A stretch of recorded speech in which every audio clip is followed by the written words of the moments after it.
ଚାଲନ୍ତୁ ବର୍ତ୍ତମାନ ବିଲକୁ ଆସିଯାଇଛି। ଆମର ଆଉ ଅଳ୍ପ ଅଛି, ତଥାପି ଏଠି 4-5 ଖଣ୍ଡ ଅଛି, ଗୋଟେ ଖଣ୍ଡ ସରିଯିବ ଆଉ ଏତିକି ଅଛି ଆଉ। ସେଇଠୁ ବାପା ଯୋଉଠୁ କାଟୁଛି ସେଇଠୁ ସେପଟ ହିର ଯେଉଁ ଦେଖାଉନି ଟିକେ ଟିକେ ଘାସ, ସେଇଠୁ ଏମିତି ଅଛି ଆଉ।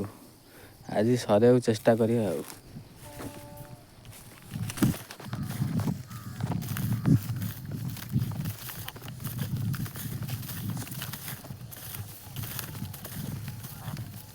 ତମ ଭିଡ଼ିଓ ବାଡ଼ି ପୋତି ଦେବା ଏଇଠି।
ଚାଲନ୍ତୁ ଷ୍ଟାର୍ଟ କରିବା ଆମର ଧାନ କଟା ଆଜିର।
କେଜି ସେ 2 କେଜି ଛୋଟିଆଟା ଗୋଟେ ବଡ଼ କେଜି ଲାଗି ସେଇଟା 2 କେଜି ଆଉ ରହିବ କେତେ 4 କେଜି ଗୋଟେ କେଜି ବଡ଼ କେଜି ପର ଗୋଟେ ଅଛନ୍ତି ଲୋକ ଜାଗାରେ ବସିକିରି ଖାଉଛନ୍ତି ମଝି ଆସି ମଝି ନେବେ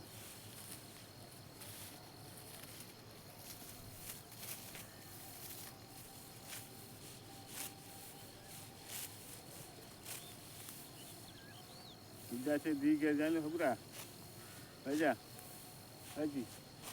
ପୂଜା ସେ 2 କେଜି ଏଇଟା 12 ମିଶା ଗଙ୍ଗା ଇଏ ସେ ଜାଣିବ କ'ଣ ପଇସା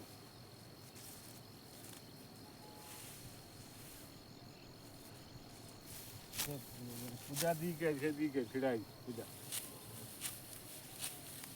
1008 ଏଇଟା ମିଶା ପିଶା ତଳି ମୁଣ୍ଡଟା ମିଶା ପିଶା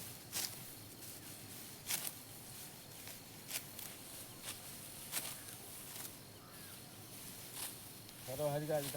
ସର ବାହାରିକା ଆଇଥିଲୁ ଯିବେ ବୋଲି ସର ତୁମେ ସେଠି ଆଇଲେ ମୁଁ ଲୋକ ପକେଇଥିଲି 8-9ଟା ଲୋକ ଦେଇଥିଲି ଜାଣିଲି ଆଇଲେ ଏକାଠି 2 ଦିନ ଗୁଆ ପାଇଲା ସଫା ତଳି ଉପାଡ଼ି ଗଦା କରିଦେଲେ ବୋଉ 2-3 ଦିନ ବିଲ ଗୁଆ ପାଇ ବଦଳିଆ ଚାଲିଗଲି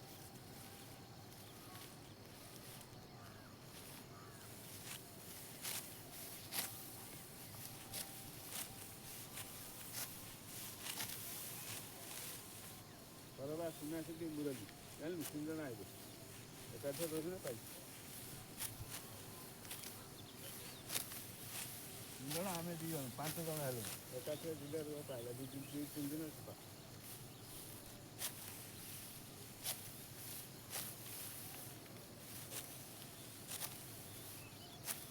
ଆମେ ଗୋଟାଏ କିଏ ଦଉଥିଲି ବୋଉ ସେ 1008 ହେଇ କେତେ ନୁ ବୋଉ ମୁଁ ଦେଇଥିଲି ଟୋଟାଲ ଅଲରେଡ଼ି ଗୁଆ ପାଇଥିଲା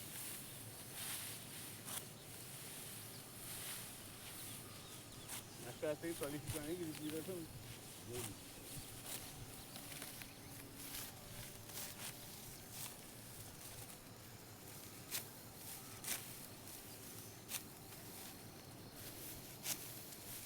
ସେ ଚାଷ ଭାଙ୍ଗିଥିଲା ଆଉ ଟିକେ ବିଲ ଆମେ କରିବା ମାନେ ହେଉଛି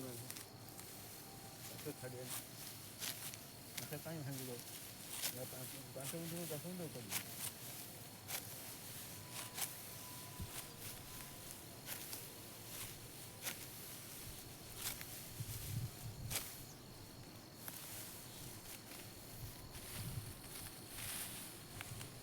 ବିଲ ଗଲାଠୁ ଯାହା ସବୁରେ ଡଙ୍ଗା କାଟୁ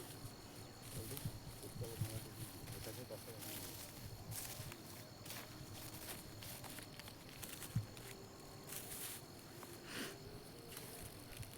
ଆଜିର ଧାନ କଟା କିଛି ଏମିତି ଥିଲା ଆମ ଆଡ଼େ ଏଇଭଳିଆ ଧାନ କାଟନ୍ତି ଆପଣଙ୍କ ଆଡ଼େ କେଉଁ ଭଳିଆ ଧାନ କାଟନ୍ତି ନିହାତି କମେଣ୍ଟ ମାଧ୍ୟମରେ ଜଣାଇବେ ବୁଝିଲେ କି ଚାଲନ୍ତୁ ଦେଖିବା ନେକ୍ସଟ ଭିଡ଼ିଓରେ କ'ଣ ହେଉଛି ରହିଲି ଆଜ୍ଞା ଜୟ ଜଗନ୍ନାଥ।